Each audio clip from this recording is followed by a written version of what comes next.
Learn and Remember. It's a month-long program that we sponsor with the support of various partners, the Holocaust Museum, Memorial Museum being one of them, the San Antonio Public Library Foundation being the other partner.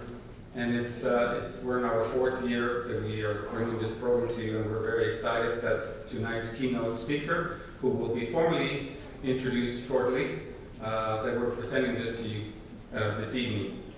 Let me thank some folks that were instrumental in getting this program to the point that it is now. It's growing. It has grown for the last 4 years. There have been many people that have worked up front and behind the scenes. I want to acknowledge the Holocaust Memorial Museum again for their partnership. This year they hosted our opening event for this program, and so we're very grateful for that. I want to thank the Jewish Federation. They're providing the refreshments for this evening. And we also have donors that have contributed financial support consistently for this program, and I would like to recognize them at this time. I'll start with Carmen and Stephen Goldberg, who are also members of the Library Foundation. Carmen and Stephen, thank you so much for your generous support. Dale McNeil, who's also our Assistant Director for Public Services. He's one of the donors. Rabbi Samuel and Lynn Stahl, I believe they're here. Thank you so much for your support. And of course, Betty and Jack Wetzler. Thank you, Betty and Jack. We appreciate your support of this program. So there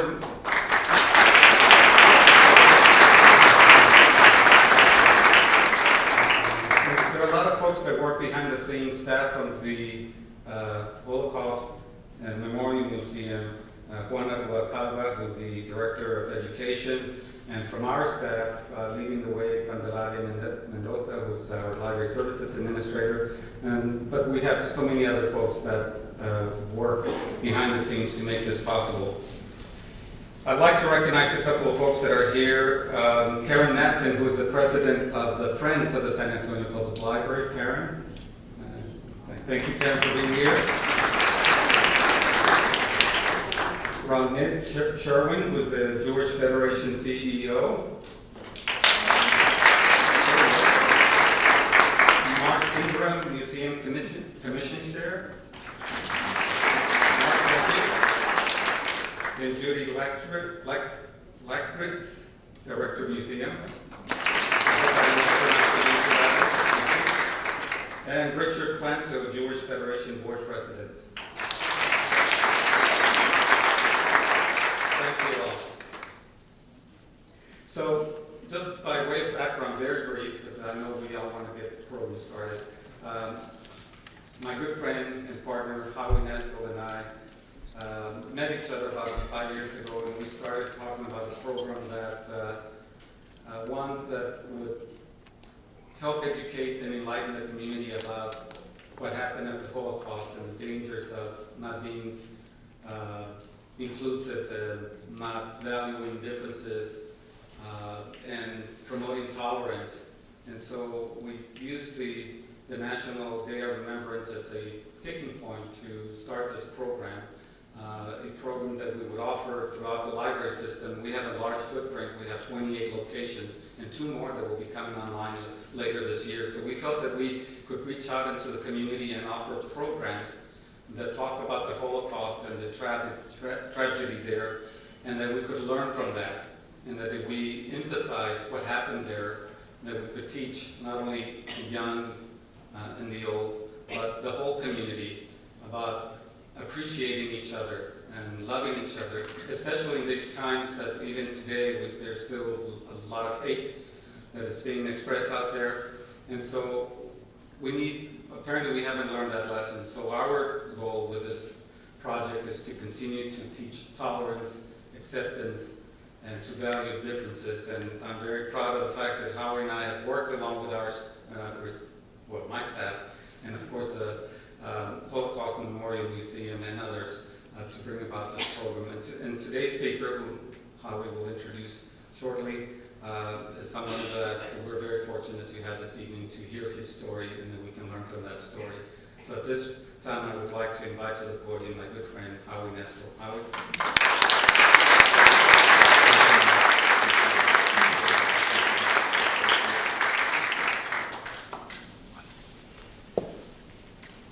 Smile. Get a quick picture for social media. I'm glad to see so many people here. I maybe have to put it in panoramic view. All right. So here we go. Panoramic and take it. Okay, now everybody has to hold their smile. Here we go.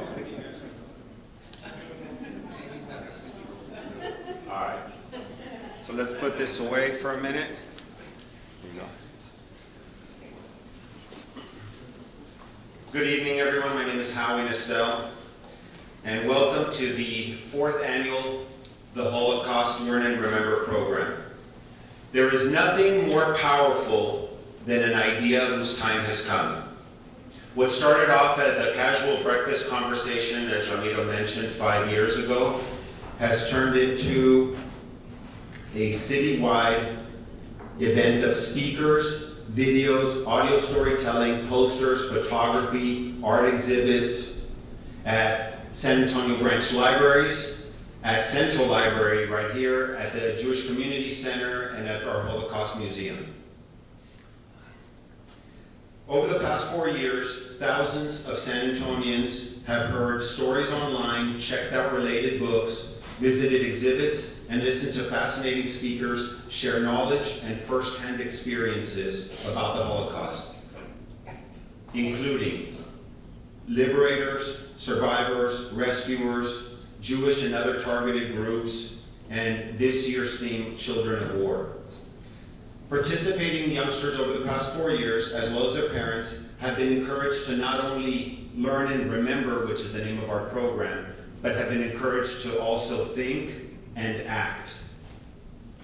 Martin Niemöller put it best when he said, first they came for the socialists, and I did not speak up because I was not a socialist. Then they came for the trade unionists, and I did not speak up because I was not a trade unionist. Then they came for the Jews, and I did not speak up because I was not a Jew. And then they came for me, and no one was left to speak for me. That's where we got the idea for Think and Act. Earlier I said, there is nothing more powerful than an idea whose time has come. Tonight, you will hear from Dr. Bernd Wollschlaeger about perhaps the most powerful idea of his life. Dr. Wollschlaeger is a board-certified family physician in private practice in Florida. He received his medical education in Germany, Israel, and the US. He is a fellow of the American Society of Addiction Medicine. He has also served as clinical assistant professor of family medicine at the University of Miami School of Medicine, the Florida International, and Florida State University College of Medicine.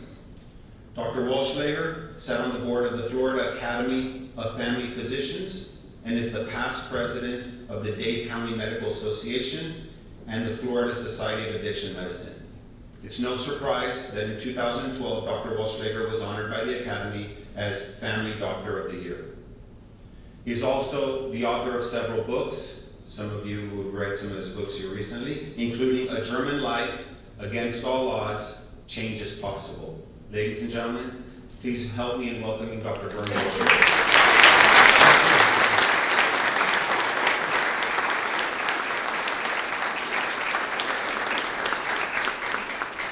Well, thank you very much for the invitation. It's great to be here, even though I had a trip behind me that took me the last 72 hours to different places here in the United States. But I said San Antonio, and I must squeeze in because it sounds like a great place to go to, and it is. So whenever I'm being asked to speak about my life, I feel a little bit verklempt, to use a Yiddish word, because I never intended to speak about my life, ever. Out of a very simple reason. I couldn't process what happened. I felt deeply ashamed and embarrassed about my own past and wanted to create my own future by forgetting my past. Until my son, who is now 27 years old, asked me once a simple question. He was in his mid-teens, 15, 16 years old, he asked me, "Dad, who is my grandfather?" And at that point in time, I knew that I omitted something very important, to tell about his own family.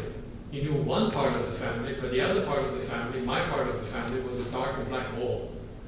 But how should I explain it to him, I asked myself, because on the one hand, his own father, yours truly, is a Jew, an Israeli, served as an officer in the Israel Defense Forces, and on the other hand, his own grandfather, my father, was a highly decorated German World War II tank commander and convinced National Socialist. So how do you reconcile these two worlds? And then I tried by telling him the story of my life, and approximately what I told my son I'm going to tell you. Every life begins with the time and place you were born in and born at. And I was born in Germany in 1958 in a beautiful town in Germany called Bamberg, to use a proper German pronunciation. Americans use it Bamberg, but it's Bamberg. And it's a historic city. It's a 1,000-year-old city. It's actually called the Rome of the North. The only Pope buried outside Rome is buried in Bamberg. Each hill is crowned by a church modeled after Rome. In the center of the city is a massive cathedral. And I grew up in this time machine, in this historic city, fully aware about history. And we were taught history, everything that dated back to 1,000 years. But something was missing. Not that I understood it intellectually, I was too young. But I understood that certain aspects of history are taboo. There's a word in German called Totschweigen, silence to death. We don't talk about it. And I knew that that was something we don't talk about. It's something about the recent past, which I knew that happened because I knew as a child a war happened. That was obvious. Germany was divided. 40 miles further east, the Iron Curtain came down. Massive troop concentration of NATO troops. In our city alone, 15,000 American soldiers and family members among 75,000 native Germans, a significant part of the social fabric. So I knew a war happened. I knew that we probably didn't win that war because otherwise there wouldn't be foreign soldiers in the town. I figured that out. But I wanted to know a little bit more about that war because I knew that that war affected our family too, because I myself didn't have any grandparents. Whenever I asked about my grandparents, I was told they're gone because of the war. So I knew something big happened. Slowly but surely, my parents had to disclose something about their own past, which affected my life. And so I heard two different stories, one from my father and one from my mother. And my father's story began telling me during long walks that we had on Sunday afternoons in the forest. He was an outdoor person, a hunter. He taught me how to handle a rifle, how to shoot, how to fish.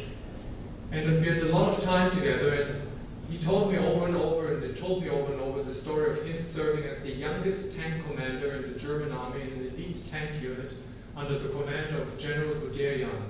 General Guderian was the father of the German Blitzkrieg. My father was his assistant, serving on every battlefront that Germany opened. From September the 1st, 1939, the attack on Poland, followed the next year the attack on France, Netherlands, and Belgium. And then, of course, the following year, summer of 1941, the attack on the former Soviet Union. My father's tanks, his elite unit, stormed forward in the first in the rank in the row.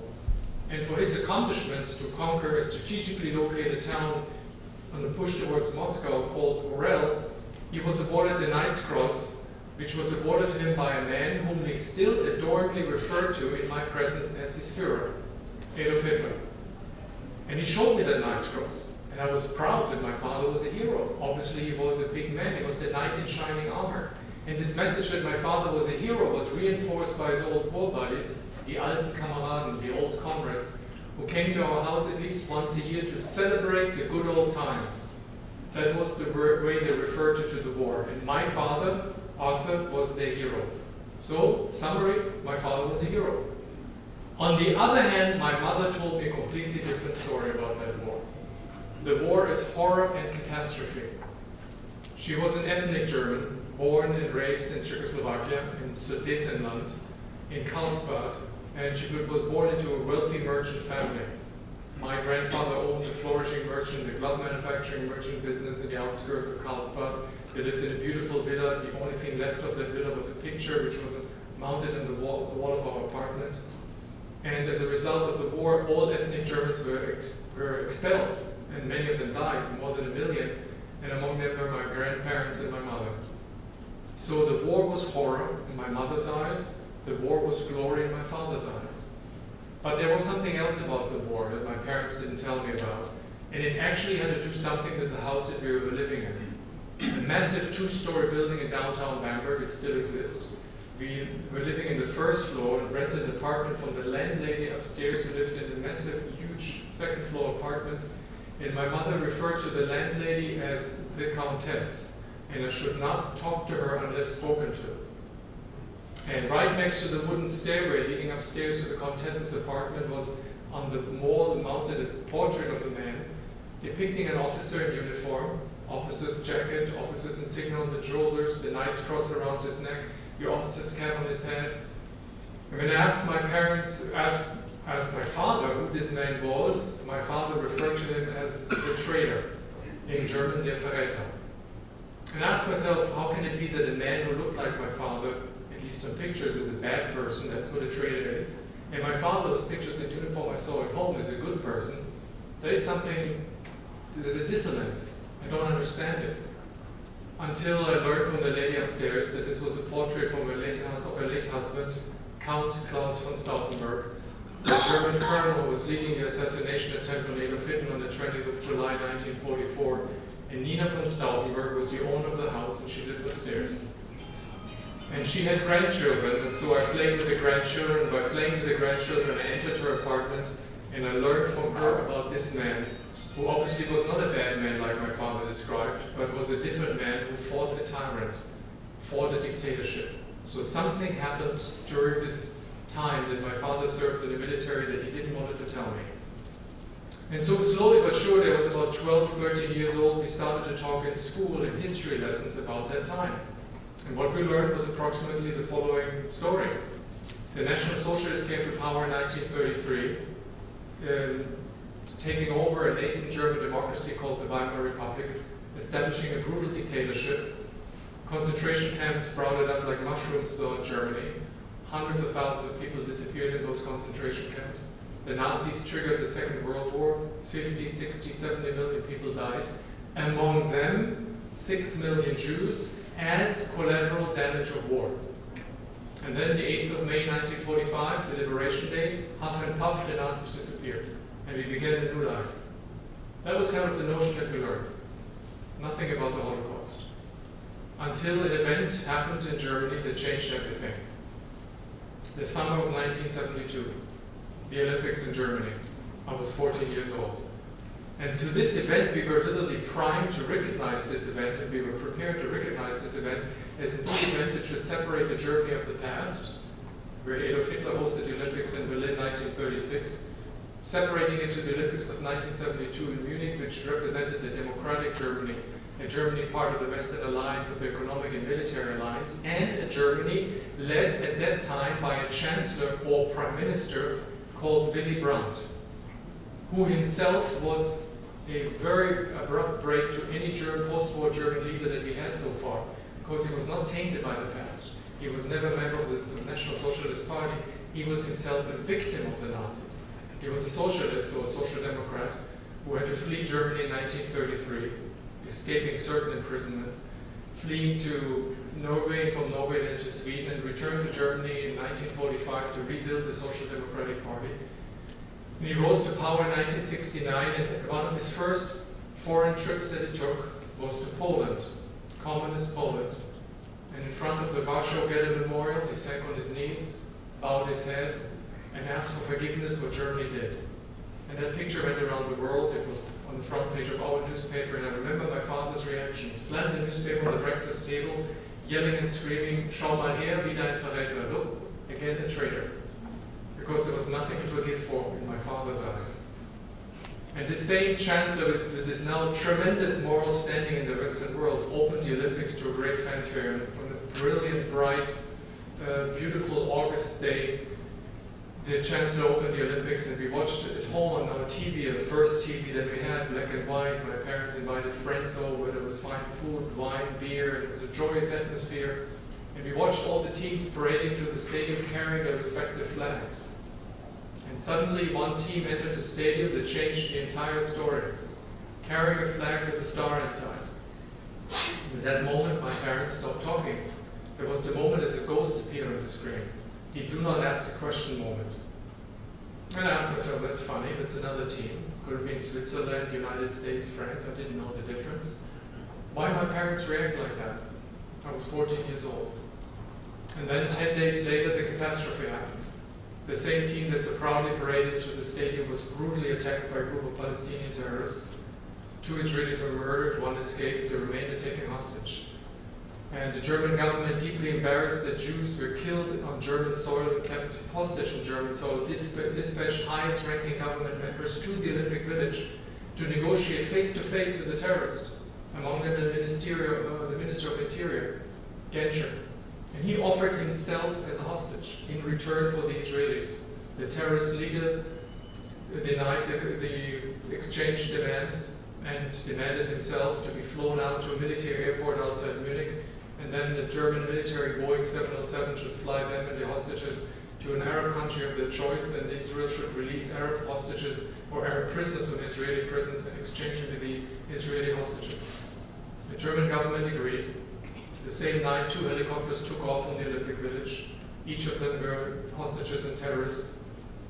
And they landed behind the closed gates of the military airport of Fürst and Villebrook. All played out beat by beat on live TV. I remember every moment. And then all hell broke loose. Firefight, night sky lit by explosions. Firefight lasted for 2 hours and then deafening silence. Nobody knew what happened. Until the news broke, they're all gone. What happened? The German police tried to liberate the hostages. They were outgunned by the terrorists. The terrorists immediately recognized that there's no way out and killed all the hostages instantly. They threw a hand grenade in 1 helicopter which burned out and everyone perished. The other helicopter was sprayed with machine gun fire and everybody died. And the next day in the newspaper, this picture with the 2 helicopters on the tarmac and a huge headline in German. Jews killed in Germany again. Now, I speak and understand German fluently, but I didn't understand the part again. What does that mean? Again implied that Jews were murdered before. So I asked my father, what does it mean? And I expected from my father, whom I adored, admired, and who was very well read and intellectual, and we discussed a lot of political affairs and history, current affairs and history together. He blocked me off and responded, in our house we don't talk about them, the Jews.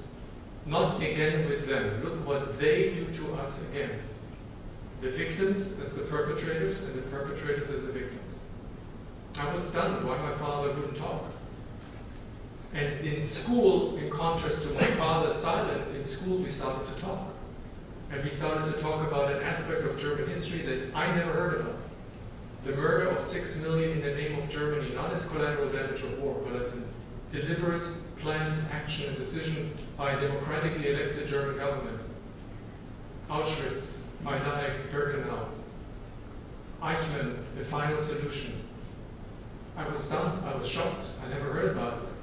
And when I came home that evening, I asked my father, Father, in school we talked about the Holocaust, what did you know about it? My father responded, Bernd, your teachers are communists, it's all a lie, it never happened. Don't believe them. So I was caught between a rock and a hard place. On the one hand, I believed and trusted my father. On the other hand, I believed and respected my teachers, who is right and who is wrong. So I embarked on this journey driven by something I don't understand until today, but I knew I wanted to know the truth. And so I embarked on a journey by reading everything I could find in the library. Any book that our libraries in the neighborhood in the city could produce, books about the Third Reich, I read them all. And I had this lingering feeling my father wouldn't talk because he has something to conceal. So I decided to ask my father. The problem was that he wouldn't talk. But I knew my father had a soft spot during the day. I was a child of an alcoholic parent. My father was a raging alcoholic. And I knew there were 3 phases during the day that I needed to plan the day accordingly. Phase 1, my father was looking for a drink. He was restless, irritable, discontent. Couldn't talk to him. Phase 3, he was in La La Land. He was drunk. But in the twilight zone, just in the twilight zone that lasted for an hour or 2, you could talk to him and you could get things out of him, you could manipulate him. And in this zone I struck. And the answers came out in phases. The phases can be characterized accordingly to phase 1, 2, and 3. Phase 1. Bernd, whatever allegedly happened, he answered me, whatever allegedly happened, we, the Wehrmacht, didn't do it. It was all the SS. So we were the knight in shining armor, we just battled and went home. That was a blatant lie. I knew that already from the lady upstairs, who taught me and told me stories about her husband, a high-ranking officer in the Chief of Staff office. Stauffenberg was severely wounded during the North Africa War and was delegated to be the Chief of Staff, a high-ranking member in the Chief of Staff office of the German Army, responsible for troop supplies on the front. And he could never figure out that there was not enough train capacity to supply the troops in the front, Eastern Front, until he found out why. The trains were diverted to supply the ovens of Auschwitz with material to burn Jews. And he found out, and he was shocked, and he turned. That was one of the motivating factors. Every ranking officer knew. Decades after my father's death, I found out the truth. When the archives were opened after the fall of the wall, the archives in the East, specifically in East Germany, archives by the Stasi, the secret security service, I found actually one researcher who provided to me the denazification protocols of my father's interrogations. And when he was in American and British prison, and it clearly revealed that my father's unit was involved in human shield operations and war crimes, killing of civilians. Then, just last year, I gave a series of lectures in my own hometown in Bamberg, and a military historian that just dealt with the history of my father's unit approached me and provided me with a metal attaché suitcase and said, I want to give it to you. I actually have been charged to hand it over to you by the family members of your late father's tank mechanic. And I said, I never knew knowledge of my father's tank mechanic and why they wanted to give it to me. He said, why? Because you're the son of a commander. So I opened the suitcase in his presence, and inside were written pieces of Torah scrolls. And asked him, what does it mean? He said, well, when your father's unit destroyed Jewish villages and murdered everybody, they tore the synagogues and pulled out the Torah scrolls. They soaked them in water, cut them into pieces, so that they can be used as insulation material for the German tanks in the cold Russian winter. Perfect insulation material. And the remnants of this murderous act were taken as a memento back by my father's late tank mechanic, and the family had it in their possession and gave it to me. It's now in my hands. I will hand it over to a Holocaust museum. My father was a murderer, and I had the sense at that time already that he was. Then the second phase of his answers were characterized by the following. Bernd, when civilians were killed, they were not real civilians, they were partisans. We call them terrorists nowadays, so we could kill them. The Geneva Convention doesn't apply. So I asked him a rhetoric question. I said, Father, you tried to convince me that as civilians, for example, 1.2 million children were murdered fighting the mightiest army in the world? No, they were killed and murdered, being herded into concentration camps. Gassed, their bodies burned, the ashes scattered on the killing fields of Auschwitz, Birkenau, Majdanek. Babies ripped alive and children ripped alive from their mother's arms, thrown into burning pits. You tell me that they fought the war against you? You're a liar. And you knew that you couldn't do anything about it. Then phase 3, there was one evening he was just point blank drunk. He was drunk. He told me what you call Holocaust is something that we did for the world. The world should be grateful that we cleaned up the mess in the East. The world should be grateful that we cleaned up these so-called Jews because they were not productive. So be grateful. That was a good deed. And I turned away. I couldn't believe it. I turned away from my father. This was the last sentence that he would say. He was like that straw, the camel that broke the camel's back. I turned away. That was not my father anymore.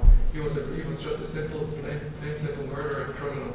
And I asked myself, why the Jews? I was an Orthodox Catholic raised in the Catholic faith. I never met Jews. I never heard about Jews except in Sunday school when our priest told us that Jews killed Jesus. But that was all what I knew about Jews. And I wanted to find out why the Jews? Why would the Germans turn against Jews? So I asked one of my teachers, a former Jesuit priest, who told me, look, Bernd, I struggled with that issue myself. And the only way I came to a conclusion that the only way to overcome the shame and guilt is to make amends. So make amends to those who are harmed. And ask him, To whom should I make the amends to? I don't know Jews. Where do I find Jews? I said, well, the Catholic Church invites once a year in summer a group of Israelis, Arabs, and Jews alike to Germany and to find peace among each other. And if young Germans can't participate, you can be one of the members. And so I joined one of the groups. And when young people get together, I was 18 at the time, they try to find what makes them alike, what food you like, what music you like, what books you like. I like the Israeli girls, a heck of a lot. So I was not driven only by spiritual needs. Profane feelings here, that's a PG-rated event, so we cannot go further. And one of the girls I connected with, and she said, look, Bernd, if you want to see me again, Tacheles, you have to come to Israel. I said, absolutely, I will do that. It was a big schwitzer. The problem was I had neither money nor a passport to do that. So I scratched the money together from summer jobs, I got my passport, and then I hitchhiked to Israel. I didn't have the money for a plane, via Italy.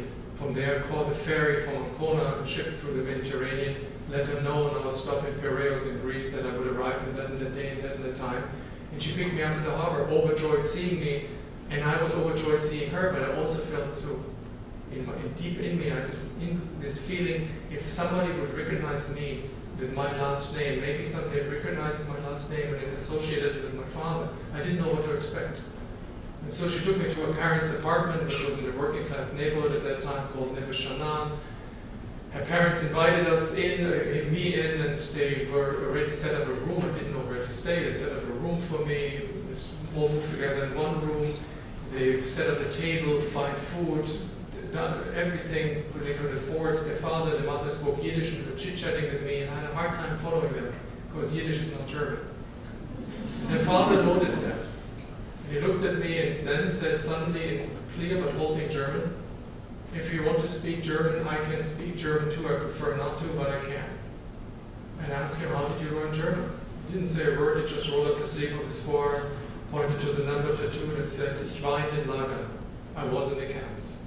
And here I was, a young German, for the first time in Israel, for the first time in a Jewish home, and in the home of a Holocaust survivor. What is expected from me? How should I react? I didn't know. And he looked at me and said, Bernd, I don't blame you. Don't be afraid. I just want to know if they taught you anything in school or teaching in school about that, about suffering. And I answered him honestly, I don't know. I said, then you should learn. Because I don't hate Germans, I just want Germans to understand. And he took me a few days later to Yad Vashem, the Holocaust Memorial in Yerushalayim in Jerusalem. And there, through the eyes of the survivor, I was guided to the exhibit. And it was a very emotional experience. I could not understand that my people, the Germans, would do something like that to those friendly people that hosted me at home. And I asked myself, how can these people that suffered so much, this family specifically, rebuild their personal life, their professional life, a new rebuild an old nation anew? Where do they take the strength from? What makes Jews tick? I decided I want to find out more about Jews. On my way to Germany, I pondered the question, how can I do that? So I decided to approach a Jewish community in Germany, which was very difficult because there were hardly any Jews left in Germany. Among 70 million Germans, there were about 25,000 Jews at that time. And you couldn't approach or enter Jewish community centers at all because it was the terror wave by German terrorists, Red Army faction, Palestinian terrorism was rampant during the 70s in Germany. But I found a small Jewish community in my hometown, comprised of 30 Holocaust survivors. And the chair of the Jewish community, his name was Itzhak Rosenberg, and I literally knocked at this glass door of this community, and he let me in. And he thought that I'm a German student who has to write a report, and he set me down. It probably was not the first one. I said, so what book do you like? I said, I don't want a book, I want to speak to you.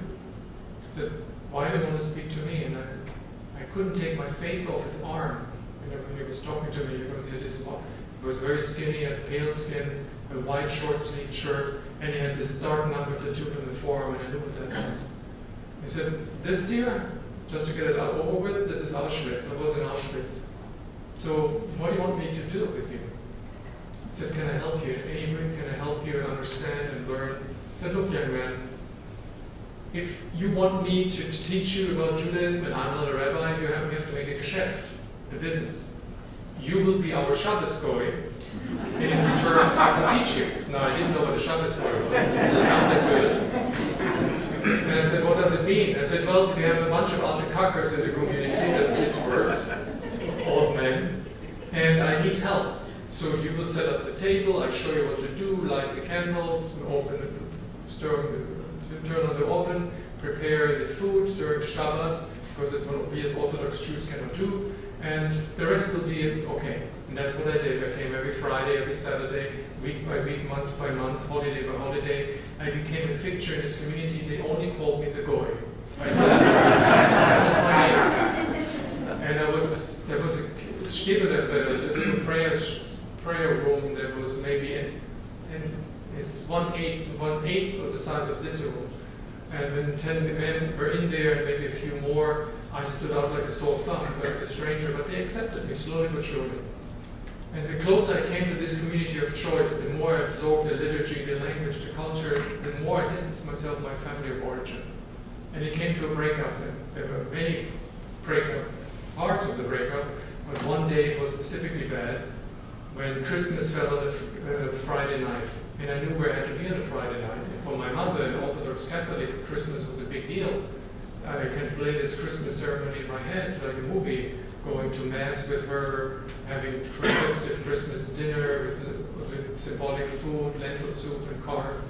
And then my father decorated the Christmas tree. My father was putting candles on the Christmas tree, lighting the candles, calling us into the room. He was standing next to the Christmas tree in his dark fine suit, and the knights crossed around his neck, singing festive Christmas hymns. And I was not there.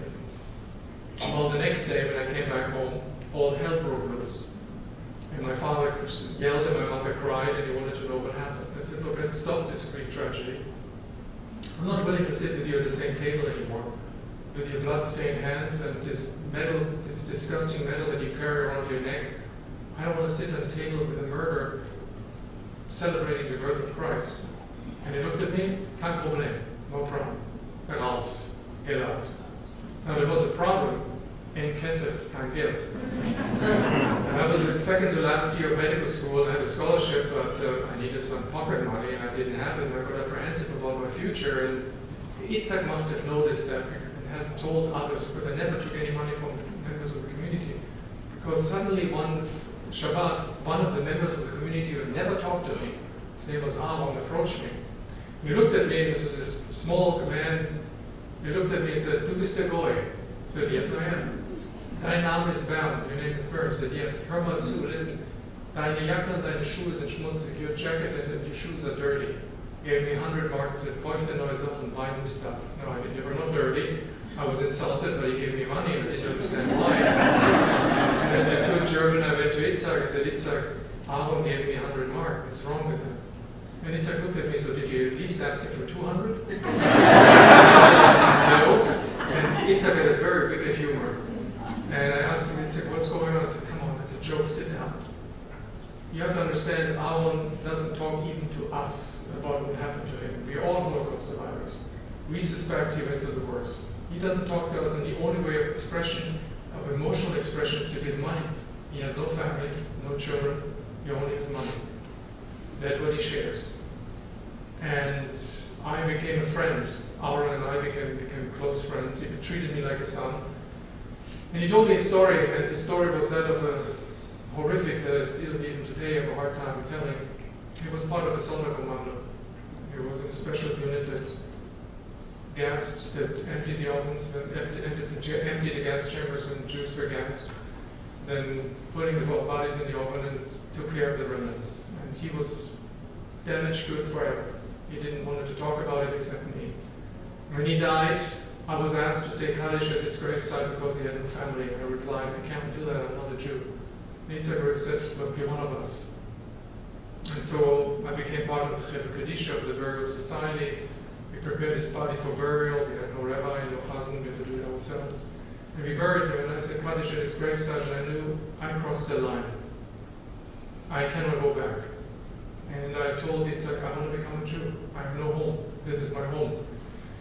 And Itzhak replied, "That's a bad idea. You already forgot. This is your suffering. You only get suffering. There's nothing good coming out to become a Jew. Be a righteous person, be a tzedek." We say in Hebrew, don't become a Jew. I said, "I want to become." I said, "Well, I send you to a rabbi in Frankfurt, all expenses paid trip. They will talk you out of it and come back and tell me you're done."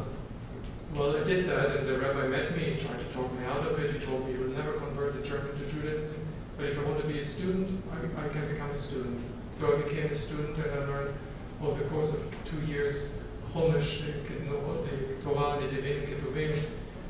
I learned everything as if I wanted to become a scholar or a convert. And every time I asked him about conversion, because I broke this rule every time I met him, he said no. Until 2 years later, in the spring of 1986, he finally relented and said, Bernd, you have to get off my hair. I sent you to a rabbinical court in Frankfurt, or a case of rabbinical court in Frankfurt. However they will decide, they will decide. But until you get there, you have to make a commitment, which is irreversible. You have to undergo a little plastic surgery. It's not a facial surgery, it's not the nose involved. And it had to be done in a kosher facility in Switzerland, Orthodox facility, and then a few months later I underwent an immersion in the Orthodox mikveh in Metz in France. And in November 1986 I presented myself to the rabbinical court in Germany. And for those of you who still understand a very dated joke, this was Elizabeth Taylor, Sammy Davis Jr., Las Vegas style drive-through conversion. This was the real deal. This was a hardcore investigation about who I am, my character and my motivation, my person. And I passed.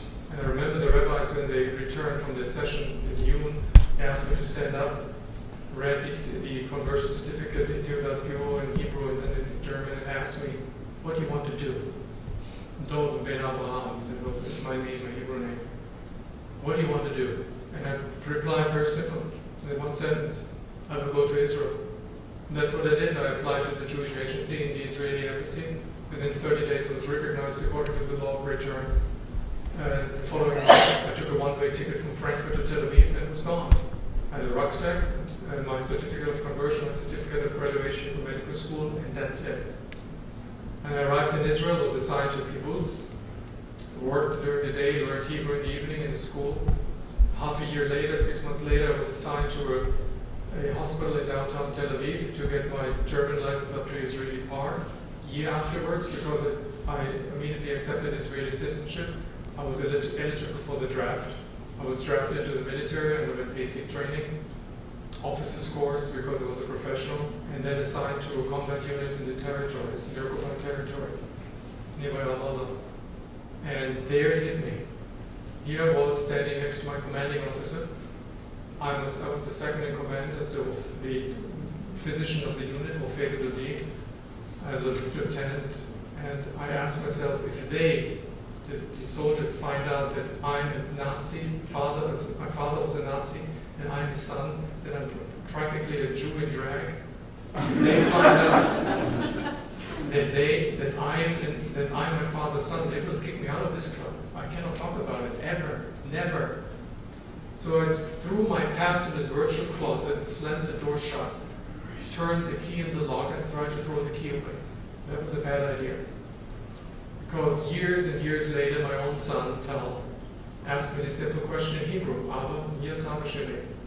Father, who is my grandfather? And I had to reply. I had to honestly tell him the story.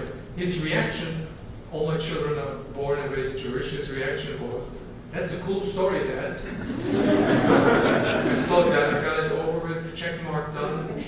There was a little problem. Well, it wasn't a problem, it was the fact that my children all, at least at that time, were going to Jewish schools. And had a family history day. A few weeks after I told them, and I was not there in the lesson, but I was informed that my son raised his hand and proudly declared that my grandfather was a famous Nazi. Poses a little challenge in the Jewish school. And I was called to the principal's office, and the principal was seriously upset. And he asked me, Dr. Wollschlaeger, you're a respected member of our community, and your son told us a very unbelievable story. What is wrong with him? I said, there's nothing wrong with him. I told him my life story. And he was stunned, and he said, do you want to share that? And I quickly shared it because I needed to get my son out of the hot seat. And the rabbi who was in the room with us, he asked me, Dr. Wollschlaeger, did you ever share this story? I said, never. You should. And he made me share this story in front of my son's class. And then suddenly something happened which he probably predicted would happen. The weight was lifted off my shoulder. And I asked myself what truly happened. I allowed myself to ask the question, what happened in this whirlwind of my life where I never closed the circle of life? I needed to close the circle in order to move on. And I did that by taking my son back to Germany. We traveled back to Germany 20 years after I left, visiting my parents at the only place I could know I could visit them, the cemetery. And I found their gravesite, ironically or tellingly, even today when I visit them once a year, it's eerie. When you visit the Wollschlaeger's grave in Bamberg, you can see that, what I mean. They're located, their grave is located one row parallel to the wall that separates the Jewish cemetery from the Christian cemetery. So it is divided by the wall, and when you look from my parents' graves towards that wall, you see on the other side Jewish gravestones. And I told my son, look, this is your grandparents' gravesite, my parents' gravesite. And the irony of history is that they're resting in the shadow of history. They never stepped out of the shadow, so they're literally condemned to rest in the shadow. I had no other choice to step out of the shadow by looking back, learning the lessons of the past, and applying those lessons learned to the future so it will never happen again. Because I, as a German, cannot undo what happened. It's impossible. But I can take the burden of history, the responsibility, so that I never make these mistakes, that none of us in our generation makes those mistakes again. That's the only thing what I can do. Furthermore, I'm appreciative of what my father taught me. And my father taught me an essential lesson. And the lesson is that hatred is not a value. Hatred is something that is not a magic force of the universe, this dark energy, black energy in the universe. No, hatred is something that we generate every single day with words of prejudice, stereotypes, words that negative, discriminating words. And if these words left unchallenged, they fall on the fertile ground. And the fertile ground is the mind of others. And in this mind of others, they sprout into deeds. And if these deeds left unchallenged, habits will form. If these habits prevail, characters will form. If these characters dominate, they will shape social norms, the development of social norms. And that explains, but never excuses, that an entire people, like the Germans, brilliant, highly sophisticated and educated, turned away when the horror happened. Because it was normal. Everybody knew. Everybody knew. But they were living in collective denial. Now that is not something new. And I don't take the Germans on the hook of history. That is not something new. Unfortunately, after Auschwitz, genocides happened over and over again. Because the dynamic of hatred is still alive and kicking throughout the world, in all societies. Cambodia, 1972, the murder of more than 1 million in the name of a Stone Age communism pursued by the Khmer Rouge. Rwanda, 20 years ago, when two tribes murdered and slaughtered each other, one tribe murdered and slaughtered the other tribe, 800,000 to 1 million people butchered in a span of 6 months. And then, of course, Srebrenica. We forgot when Serbs herded Muslim men and boys to mass graves and shot them in the neck. Thousands. And we can go on, Syria, Congo. It's going on and on and on. And the question is why? Because we will let still words prevail. We don't speak up. And that affects us too. This is not remote, far away countries. I want to remind you, without embarrassing you, I'm an American myself too, that these things happened in the United States too. We forgot the lynching of thousands of African Americans over the decades of the 19th and early 20th century, done with a mob around, a mob cheering the lynching. There are no memories and memorials about them. We forgot the herding of Japanese Americans into concentration camps, depriving them of their civil rights, or the brave African American soldiers who returned from battle of the Second World War coming home to live again as second-class citizens, even though they were heroes, until they were liberated in the Civil Rights Act of 1962. It's all part of our history. And then again, today, 2016, when we cheer on candidates in presidential elections who make hatred a goal and value, and who says something about it, those who stay silent are guilty. And those who don't want to speak up are guilty as charged what happened later on. That is the lessons of the Holocaust. That's the lessons of every genocide. That's the lesson of tolerance. We need to learn that. If we don't learn these lessons, we have to be reminded.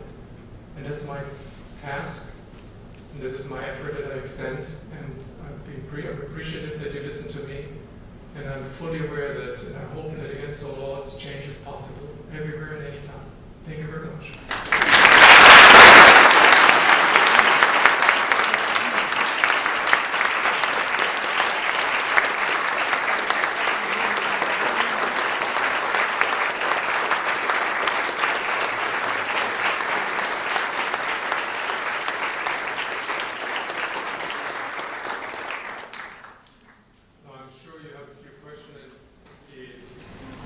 If you're interested to ask those questions, we can do that now or later, but I'm happy to take a few. Is that okay? We have time. We have 10 minutes to take some questions. I go from my right to my left. It's not political. So I start with ladies to my right. I just have a personal question. Sure. Were you still in contact with your parents when they passed away? No. I was the outcast of the family. I was taken out of the will, and my father specifically stipulated I should not visit his gravesite, not to me. It was written in a letter to me that I got later on, that I should not attend his funeral nor his gravesite. I was outcasted. I was betrayed. There was a question on my left side, I think.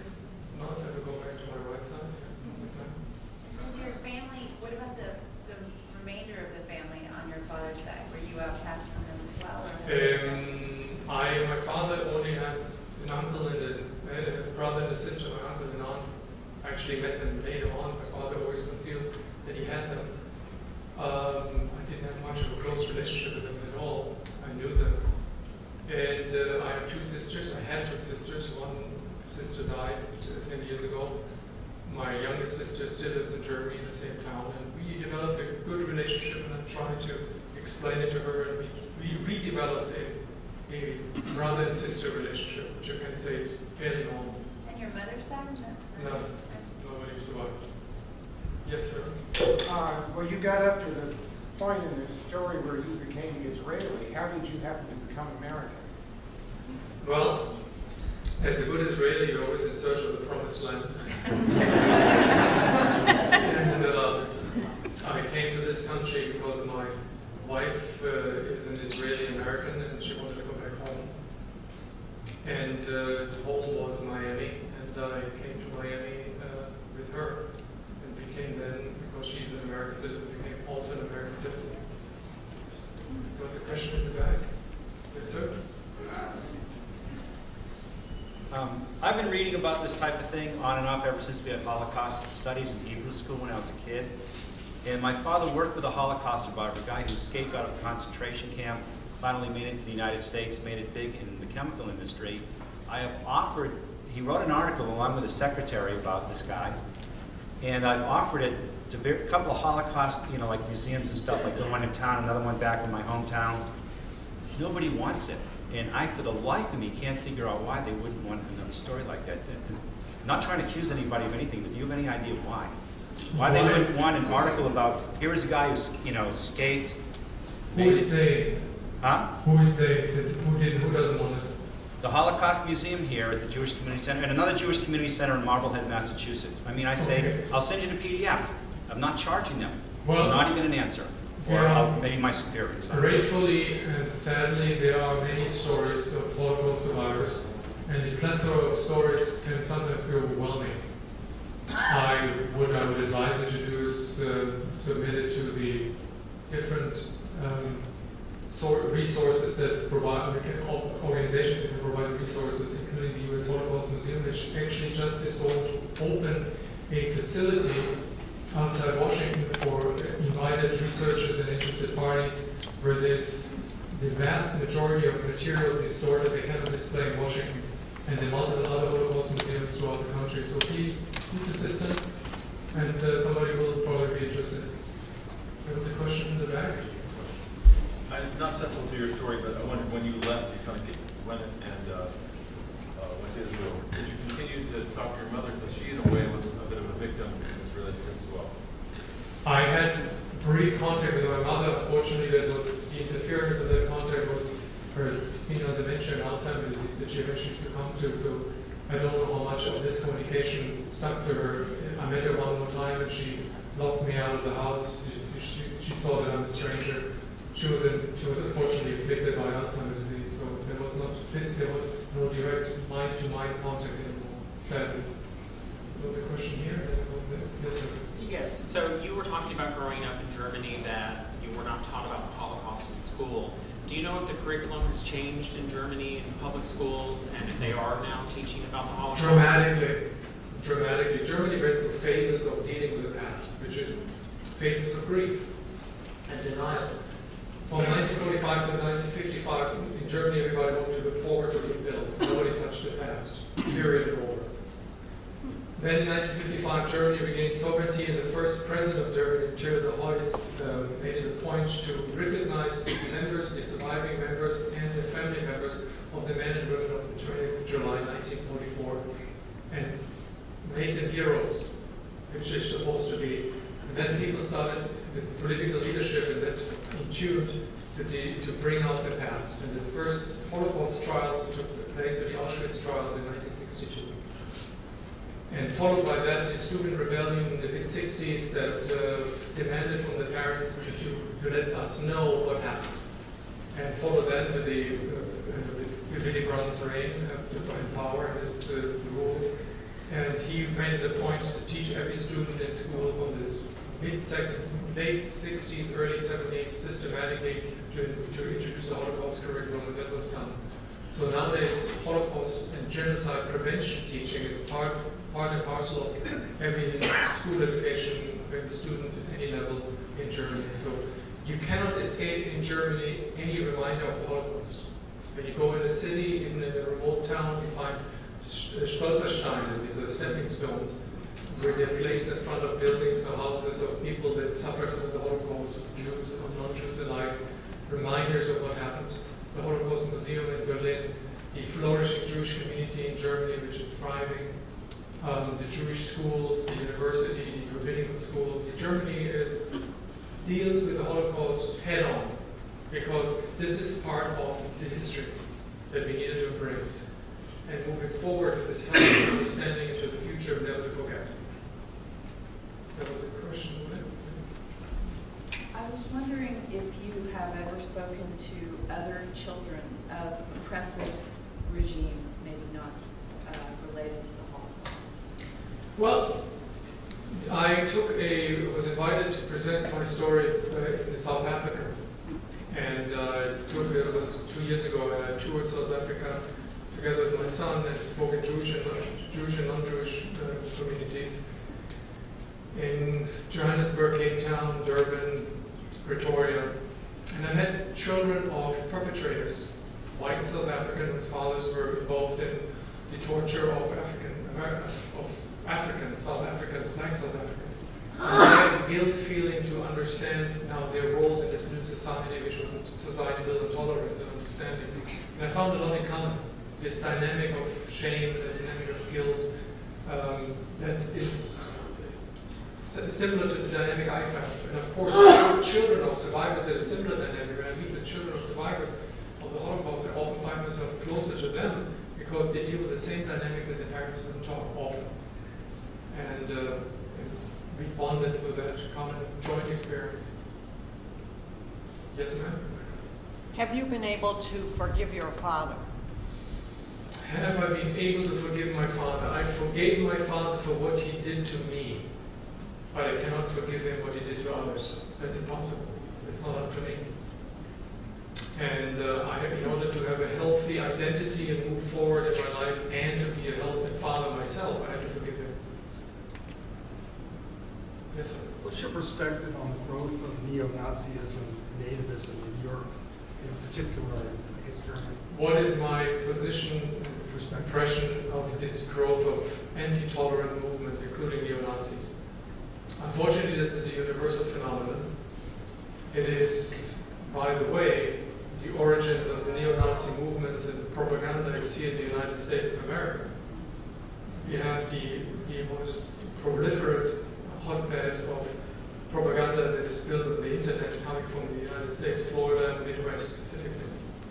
Now, that there are neo-Nazis in Germany, and neo-Nazis in Russia, and neo-Nazis in Poland, and neo-Nazis in Greece, and neo-Nazis in France, and neo-Nazis in Britain, yes. The question is, what do we do with that? In Germany, they do it very, I think, in an admirable way. Not to drive them underground, let them express their opinions, the limited version, and keep them under control.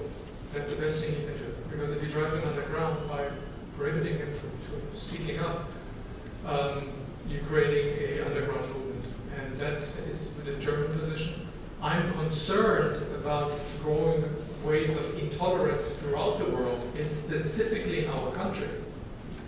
Homegrown intolerance, rampant, which in my opinion can easily spill over into some forms of extremism, which can also be physical, and we can call it whatever ism that is. I call it the radical populism, where we have to be careful, very careful, and we have to prepare ourselves for the worst.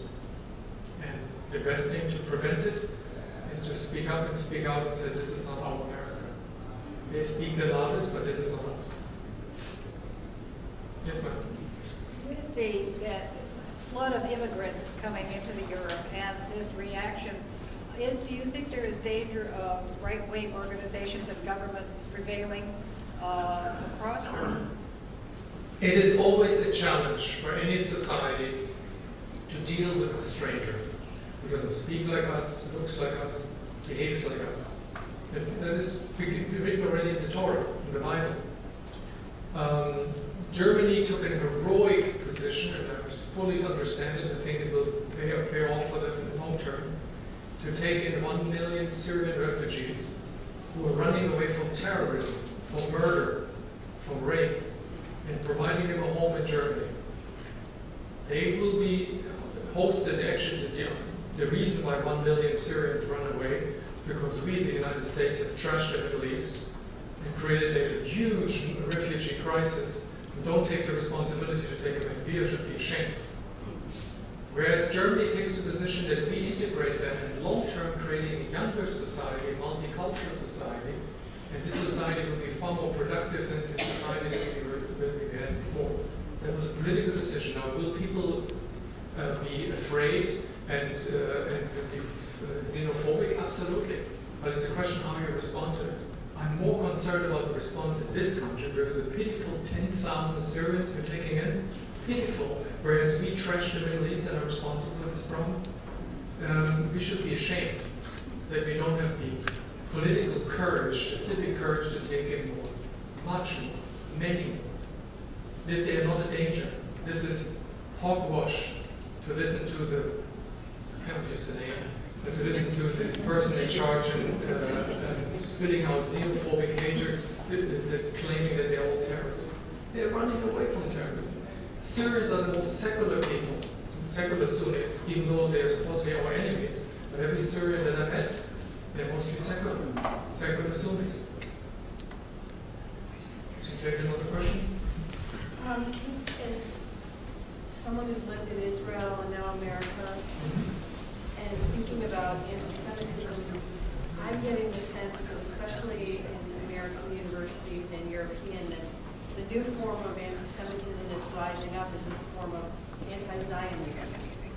And so I'm wondering if you could comment on that. So you're talking about specifically BDS? Or could the rest of the BDS, and just that people who are ashamed to say they're anti-Semitic aren't afraid, they're masking their anti-Semitism by being anti-Zion. Well, this is a good question. Now let me answer it the following way. Criticism of Israel is okay. We criticize each other all the time, all the Israeli newspapers and TV, and you understand, speak Hebrew. We are criticizing ourselves all the time. That's okay, that's healthy. But if criticism has this monovision, this monoptic vision that only Jews and Israel are the worst thing in the world and anything else is totally ignored, that is called anti-Semitism, period, over and out.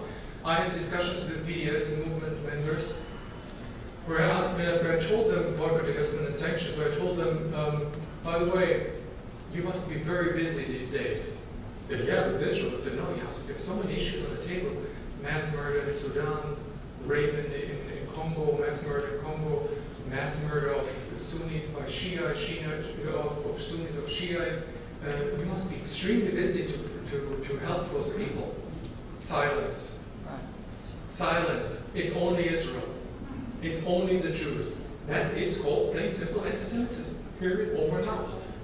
And cannot take it seriously. If they would deal with human rights violations around the world, I would be fine with it. So what can be done is blaming them for, very simple, for being anti-Semites. Even if they're Jews, they can be anti-Semites. Actually, one of the leading members of the BDS movement lives in Israel, has a residence visa in Israel as an Arab, not born in Israel because he married an Israeli Arab. He lives in Jaffa. He's being let in by Israel on a resident visa every single time. He should know, learning from the tolerance of the fact that Israel is the only country in the world, and believe me, I can criticize many issues in my home country, but Israel is the only country in the world where for the last 60 years, Jews and Arabs try to live together. 20% of the Israeli population are Muslims. I work together with Arab doctors, Arab nurses, Arab scientists in Israeli hospitals, and we have no problems. You can go in an Israeli emergency room in Haifa, the head of the emergency room is an Israeli Arab. Do you think there's a difference between how an Israeli Arab treats you versus an Israeli Jew? This is the only country in the world where this is being practiced. Show me an Arab country where it's being done. Nowhere. We have an Israeli Supreme Court justices of Druze in Israel. We have members of the Knesset, the third largest faction in the Knesset are the Arab faction. Show me any other country in the world where it's possible. So when people point the finger at Israel, I call it very simple anti-Semitism. Period. Over and on. Thank you very much.